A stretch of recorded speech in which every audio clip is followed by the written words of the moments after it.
producer said, well, would somebody like to come up and say a piece of poetry or sing a song, just to calm things down? Nobody else volunteered, so I said. Today, at 92 years old, Petula Clark lives a life few can imagine, filled with peace, resilience, and the echoes of 6 decades of fame. But how did she go from a frightened little girl singing in bomb shelters to becoming one of the most celebrated entertainers in music history? Petula Sally Alwyn Clark was born on November 15, 1932, in Epsom, Surrey, England. Her parents, Doris and Leslie Clark, were both nurses. But even in a modest household, young Petula's destiny was anything but ordinary. Her unusual first name? It was made up, a playful combination of the names Pet and Ulla, reportedly inspired by 2 of her father's former girlfriends. That whimsical name would one day be known around the world. During her early childhood, Petula spent time in the mining village of Abercynon, Wales, where she lived with her grandparents. There, surrounded by the sound of Welsh hymns and coal dust, her love for music began to bloom. She sang in the chapel choir, mimicked stars she saw in films, and even began entertaining her family by impersonating Vera Lynn and Sophie Tucker. By the age of 8, Petula had already experienced the terrifying chaos of World War II. Living just outside London during the Blitz, she remembered running to air raid shelters as bombs rained down. But in the midst of fear, opportunity came knocking. In 1939, the BBC was looking for children to record messages for British soldiers fighting overseas. Petula joined a group visiting the Criterion Theatre in London. As air raid sirens began to wail, many children grew frightened. The BBC crew asked if anyone could sing to calm the group. Without hesitation, Petula stepped forward and sang "Mighty," like a rose. It was a moment of bravery, and more than that, it was the start of everything. The producers were so impressed that they not only recorded her, they invited her back. That single performance led to dozens, then hundreds. She became known as Britain's Shirley Temple, the sweet-voiced child who lifted spirits during wartime broadcasts. Between 1942 and 1949, she performed in over 500 BBC radio programs. Her popularity skyrocketed. British troops pinned her. Photo inside tanks. Families gathered around radios to hear her sing, and soon she wasn't just a voice. She was a symbol of hope. But radio wasn't the only place where Petula would shine. In 1944, at just 12 years old, she was spotted by film director Maurice Elvey while performing at the Royal Albert Hall. He cast her in the film Medal for the General, and her acting career was born. Over the next decade, she appeared in more than 20 British films, from London Town to The Huggets, becoming a household name not only for her singing but her charm on screen. Yet fame came with its own struggles. Behind the scenes, Petula was navigating the awkward transition from child star to adult performer.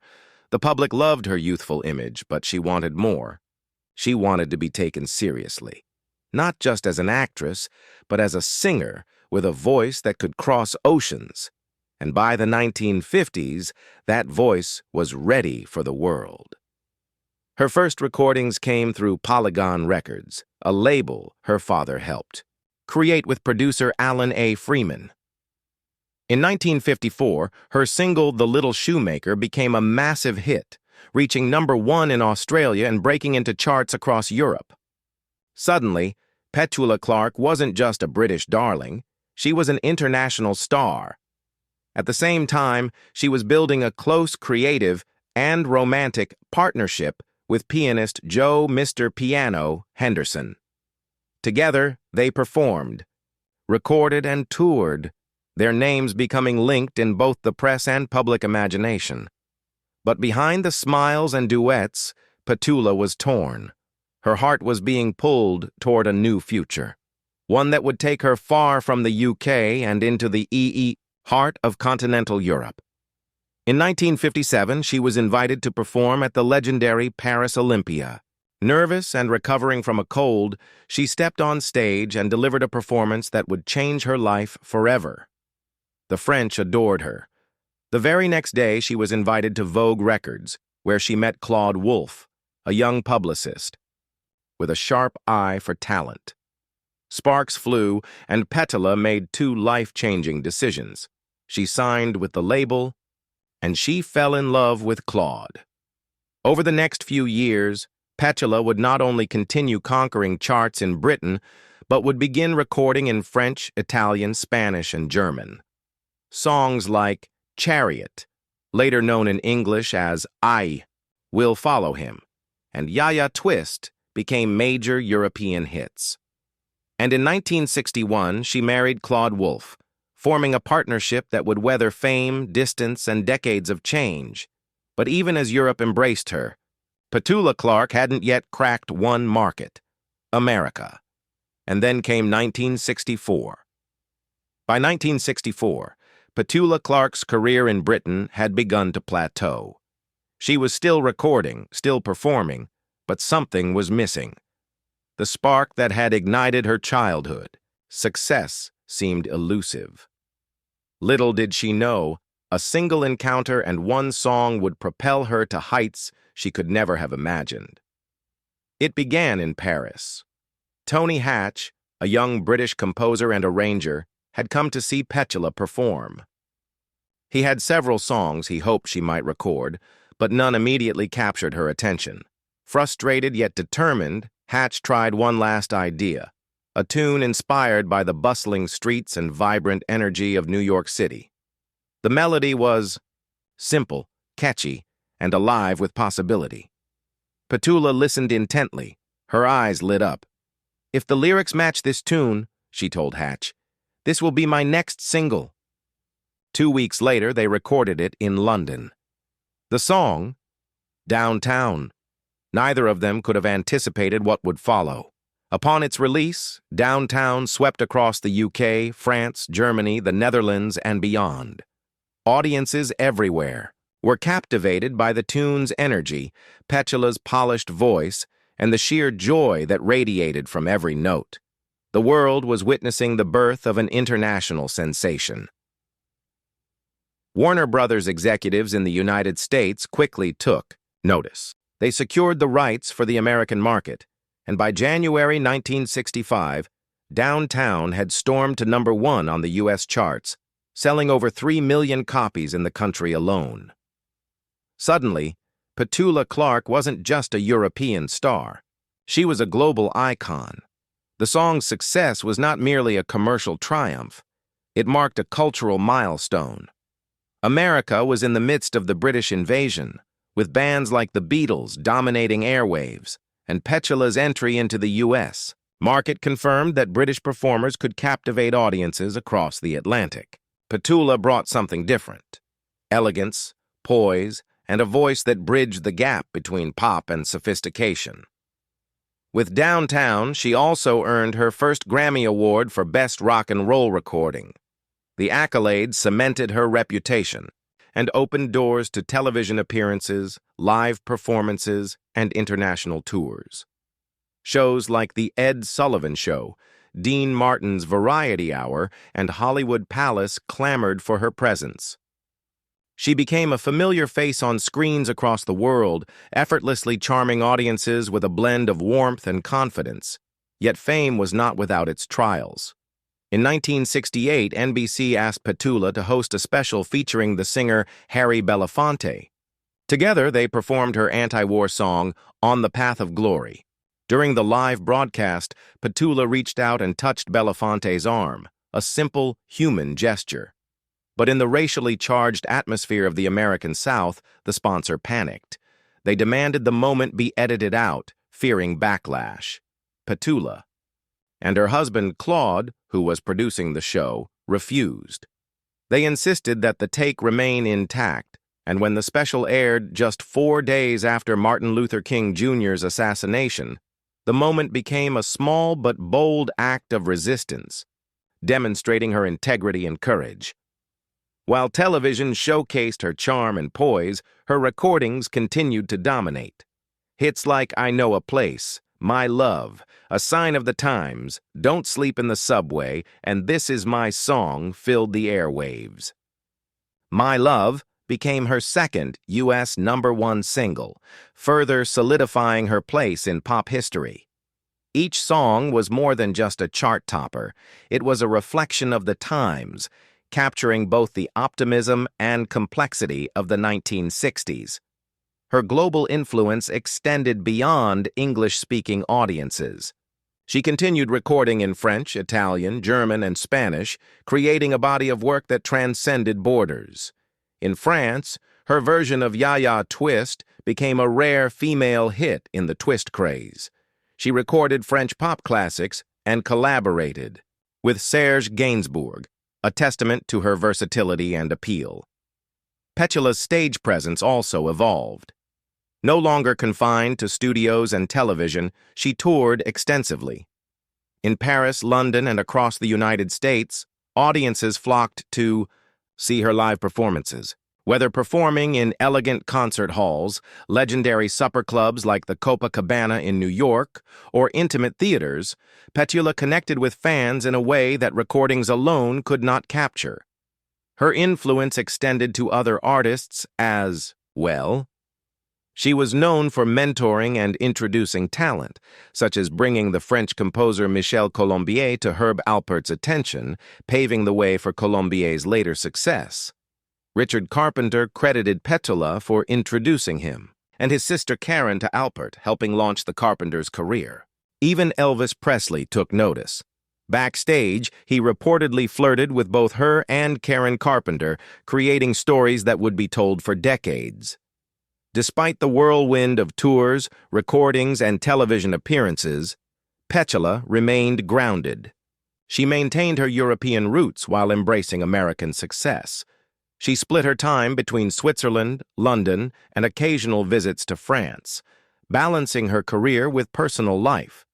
This dual existence allowed her to experience the best of both worlds, international acclaim and the privacy and serenity necessary for reflection.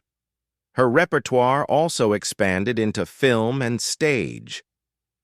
In the late 1960s, she starred in musicals like Finian's Rainbow and Goodbye, Mr. Chips, earning critical praise and further demonstrating her versatility.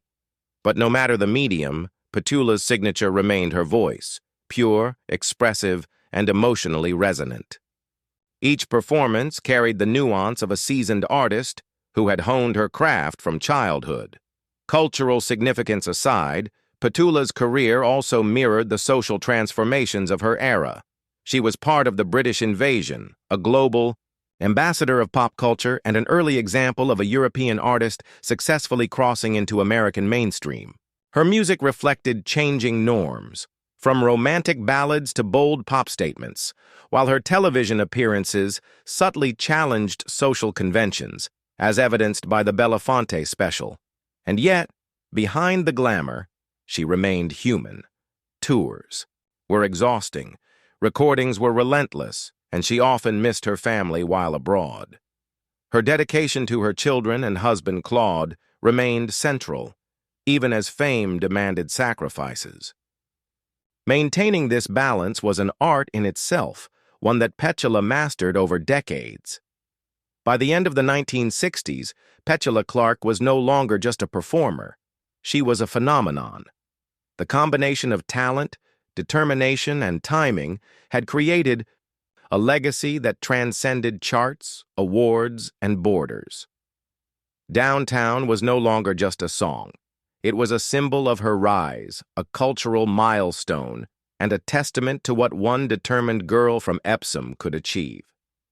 In the end, it wasn't just the melodies that made her famous. It was her ability to touch hearts across generations. Soldiers in Vietnam found solace in her music. Families across Europe and America welcomed her voice into their homes. Teenagers in London, Paris, and New York learned to dance, dream, and fall in love to the sound of Petula Clark. And decades later, the echoes of her songs continued to resonate. Her story at this point was one of triumph and transformation. From a child singing in bomb shelters to an international superstar commanding stages worldwide, Petula's journey was defined by courage, adaptability, and the relentless pursuit of excellence. The foundation for her later achievements, health, resilience, personal life, and ongoing performances, had already been laid in these defining years.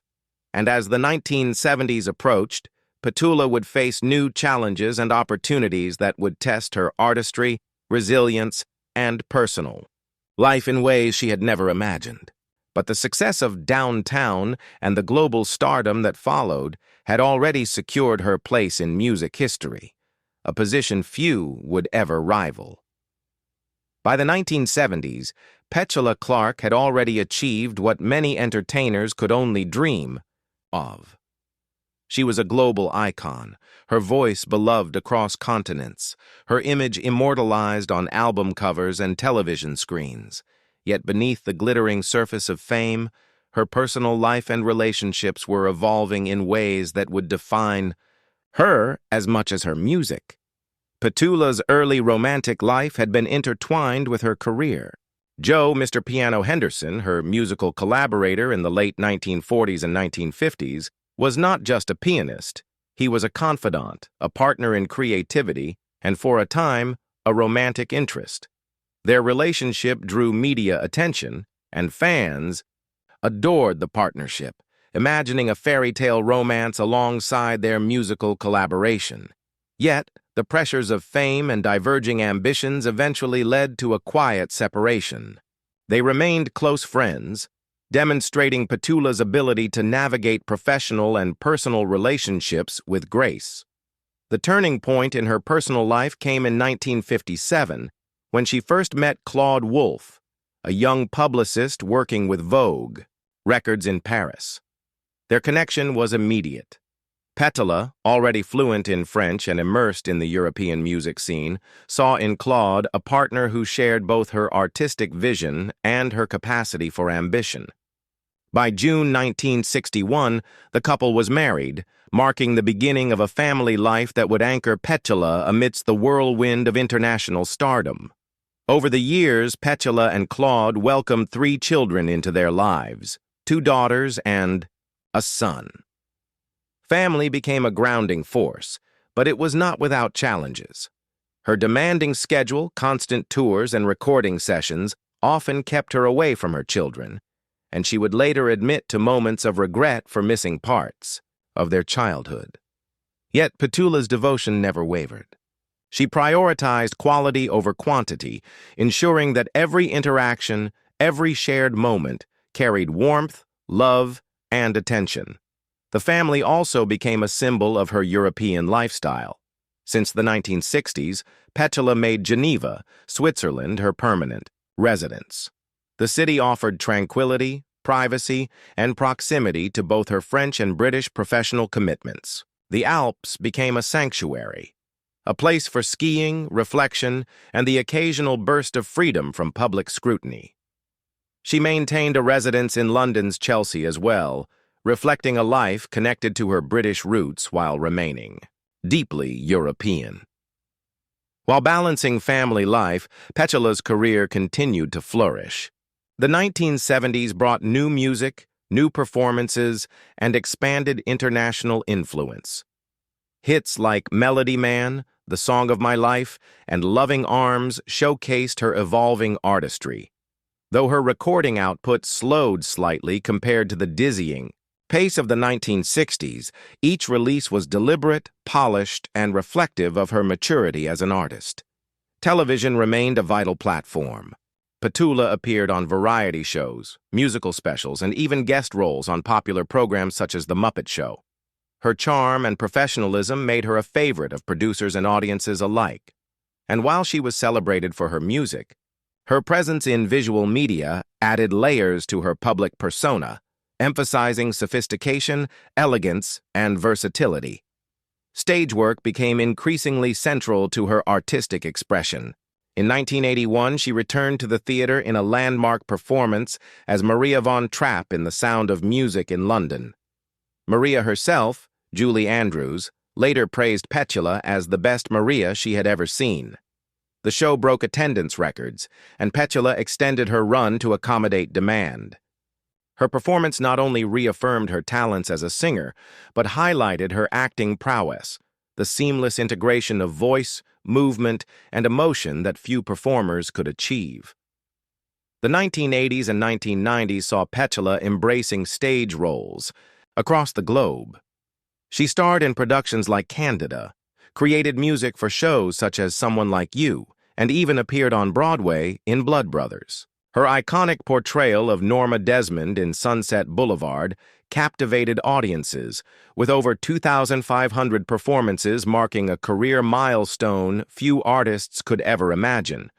These achievements were testament not only to her enduring talent, but to her tireless work ethic, discipline, and passion.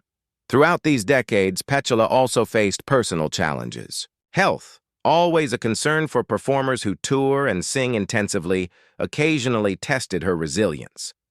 One of the most serious episodes occurred in her early 20s when an emergency appendectomy led to complications, scar tissue and internal. Adhesions required further surgery, and for a time, she faced significant pain and uncertainty. Remarkably, she recovered fully and rarely allowed health issues to hinder her career. Her lifestyle, active, disciplined, and mindful, enabled her to remain vibrant well into her later years. Petula's later years also highlighted her role as a mentor and supporter of young talent. She had a keen eye for innovation and was not afraid to introduce emerging artists to influential producers and collaborators. From Michel Colombier to Richard and Karen Carpenter, her influence extended far beyond her own performances, shaping music in subtle yet profound ways. Amidst the stage performances, recordings, and mentoring, Petula maintained her sense of independence. By 2013, she openly shared that her relationship with Claude Wolff was no longer romantic, though their mutual respect and history remained deep. Life, she acknowledged, evolves. Partnerships change, priorities shift, yet the bonds forged through shared experiences and love endure in their own way. Her public persona mirrored this maturity.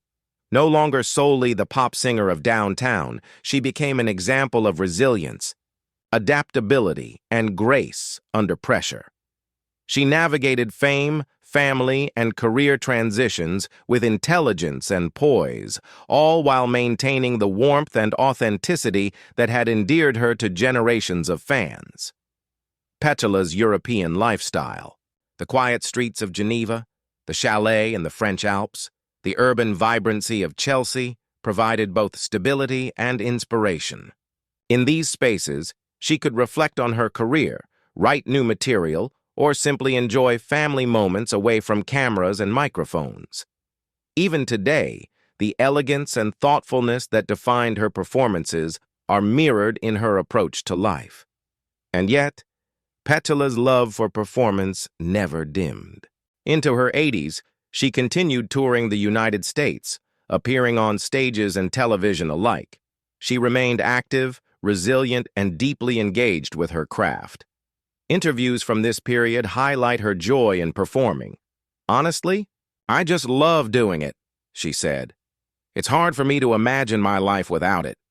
Through decades of reinvention, family life, health challenges, and evolving tastes in music, Petula Clark remained consistent in one vital way: her dedication to her art and the audiences who had supported her since childhood. She had transformed from a child singer in bomb shelters to a global superstar, then to a celebrated actress, mentor, and cultural icon. Each stage of her life was marked by growth, courage, and the willingness to embrace new challenges. And while her career spanned continents, languages, and decades, one thing remained constant: Petula Clark's voice. It was the thread connecting every chapter of her life, from a young girl calming frightened children in 1939 to a star performing in front of thousands at the Paris Olympia, to a mature artist captivating audiences worldwide. Her songs were timeless, yet her story continued to evolve, offering inspiration, courage, and joy. As she approached her 90s, Petula reflected not just on the music she had created, but on the life she had lived, the choices, sacrifices, triumphs, and love that had defined her journey. And though the spotlight had shifted with time, her presence, talent, and resilience remained unmistakable, a testament to a life fully lived. At 92, Petula Clark remains a figure of grace, resilience, and enduring talent. Her life story, spanning nearly a century, is one of transformation. From a child singer in England during wartime, to an international superstar, to a seasoned performer still captivating audiences decades later. Yet, what stands out most is not just her professional accomplishments, but the way she has approached life itself, with curiosity, energy, and an unwavering dedication to her craft. Petula's daily life in Geneva, Switzerland, reflects a balance between activity and tranquility. Her home, a carefully maintained apartment in the heart of the city, serves as both a sanctuary and a place of creativity. Surrounded by family photos, awards, and mementos of decades in music and theater, she enjoys quiet mornings reading newspapers, reviewing scripts, or preparing for upcoming projects. Though she is now more selective with her performances, the passion that fueled her career has never waned. Physical activity continues to be central to her lifestyle. Despite the natural challenges of aging, she maintains strength and mobility through daily routines that include walking, light stretching, and gentle exercises around her home. She often remarks that the combination of mental engagement and physical activity is key to her longevity. Even at 92, she avoids unnecessary medications, instead focusing on a diet rich in fresh produce and balanced nutrition, habits that reflect both discipline and common sense. Music remains at the heart of her life. She still practices regularly, exploring new interpretations of her classic hits and revisiting her multilingual repertoire. French, Italian, German, and Spanish songs continue to fill her home, a testament to the global journey that defined her career. For Petula, music is not just a profession. It is a source of joy, mental stimulation, and emotional expression. She has described performing in her later years as almost spiritual, a communion between artist and audience that transcends time and age. Despite a long life in the public eye, Petula remains remarkably private. Family has always been her grounding force. She has 3 children, who have grown into adults with families of their own, and 2 grandchildren who provide both laughter and perspective. She treasures the moments spent with them, whether sharing a meal, attending a family celebration, or passing on lessons from her own life. Even as a grandmother, she embraces her role with warmth and attentiveness, knowing that these moments are fleeting yet precious. Health challenges have, of course, marked her life. The emergency appendectomy at 21 and subsequent complications could have altered her path permanently, yet she recovered fully and emerged with a renewed sense of resilience. Over the years, she has faced the ordinary challenges of aging, but none have diminished her vitality or spirit. Her approach to health has always been proactive, maintaining activity, nurturing mental clarity, and embracing moderation in diet and habits. Petula's career longevity is remarkable not just for its duration but for its adaptability. Over decades, she transitioned seamlessly from radio to television, from pop music to stage musicals, from English recordings to multilingual international hits. Each era brought new challenges, changing musical tastes, evolving media platforms, and shifting audience expectations, yet she continually reinvented herself without compromising her identity. Her story is not just one of survival in the entertainment industry, but of thriving creatively, emotionally, and personally. Her influence on music and culture is vast. Generations of fans continue to celebrate her work, from the soldiers who found solace in her songs during the Vietnam War to contemporary listeners discovering her hits through film, television, and streaming platforms. Downtown, her defining hit, has never lost its charm, appearing in countless movies, TV shows, and commercials, introducing her voice to new audiences around the world. Beyond commercial success, her career serves as a blueprint for dedication, adaptability, and artistry in an industry often defined by fleeting trends. Petula's personal philosophy reflects a balance of humility and self-assurance. She has consistently emphasized the importance of staying true to oneself, whether navigating relationships, career decisions, or public scrutiny. In interviews, she often reflects on the lessons learned through decades of experience. The value of patience, the necessity of hard work, and the power of kindness and authenticity. For her, legacy is not measured solely by fame or awards, but by the impact left on audiences, peers, and family. Even at 92, she continues to engage with the world. She participates in documentaries, occasionally performs live in intimate settings, and contributes to charitable causes connected to the arts. Her presence in these projects underscores a lifelong commitment to music, culture, and community. She embodies the idea that age is not a barrier to creativity, passion, or meaningful contribution. Looking back, Petula Clark's journey is extraordinary. From singing in bomb shelters during World War II, to charming royalty, to winning Grammys, to performing on Broadway and the West End, she has experienced a life few could imagine. Yet what makes her story truly compelling is the human element. Her dedication to family, her resilience in the face of health challenges, her ability to evolve artistically, and her capacity to inspire across generations. Her legacy is multifaceted. It encompasses her timeless music, her groundbreaking achievements in television and stage, her multilingual recordings that connected continents, and her mentorship of young artists. It also includes her personal example, living with integrity, embracing challenges with courage, and finding joy in both work and family. These elements together create a portrait of a woman who has not only navigated the world of fame, but has done so with elegance, intelligence, and heart. In interviews and appearances, she often reflects on the unexpected turns in her life. The child who sang for troops during wartime, the European artist navigating international stardom, the mother balancing career and family, the seasoned performer still gracing stages in her 80s and 90s. Each phase illustrates resilience, adaptability, and an enduring passion for life. Petula's influence is evident not just in music, but in the way her story resonates with audiences. Her life demonstrates that artistry is not only about talent, but also about perseverance, courage, and vision. It shows that success can be sustainable when paired with integrity, and that fulfillment comes not from fame alone, but from a balance of professional achievement, personal relationships, and a lifelong engagement with one's passions. Even now, at 92, Petula Clark embodies the spirit of a performer who refuses to be defined by age. She continues to plan projects, reflect on her career, and enjoy the music that has been central to her existence for nearly a century.